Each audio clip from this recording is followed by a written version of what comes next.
Everyone wants to be a leader until they understand what it actually costs.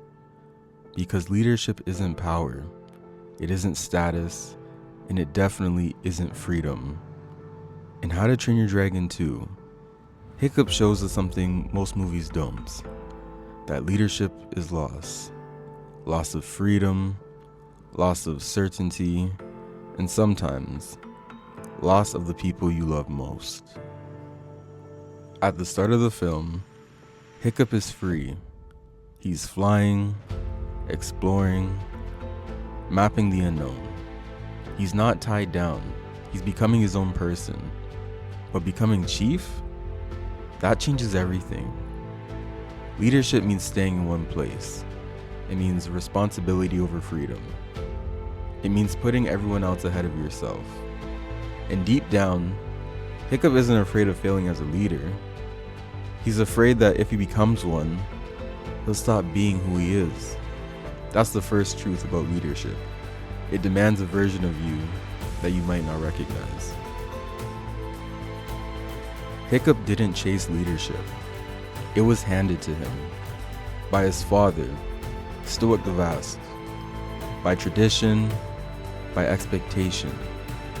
And that's something a lot of people relate to. Sometimes leadership isn't about ambition.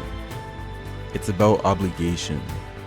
It's stepping into roles because you're the one next in line.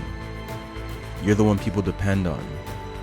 Even if you're not ready, even if you've never asked for it. Hiccup believes he can solve anything peacefully. Talk it out. Understand the enemy. Find another way. But then he meets Drago Bloodfist, and everything changes. Because leadership means facing a reality most people avoid. Not every problem can be solved. Not every person can be saved. And when things go wrong, you carry that weight. When Stoic dies, it's not just grief Hiccup feels. It's responsibility.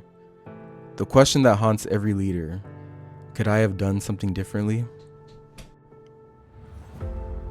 After that moment, everything shifts.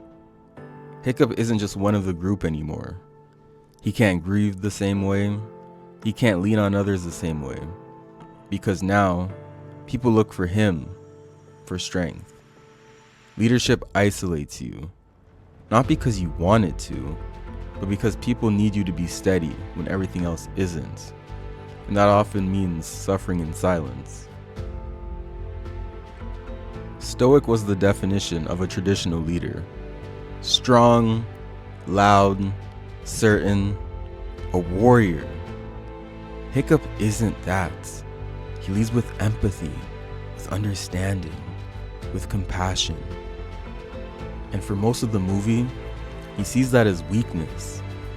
But the truth is, leadership doesn't have one shape. You don't have to become the person before you. You have to become the leader only you can be. Hiccup doesn't become a leader because he wins. He becomes one because he fails. He couldn't stop Drago. He couldn't protect his father. He couldn't prevent the chaos. And yet, he still stands up. And that's the difference.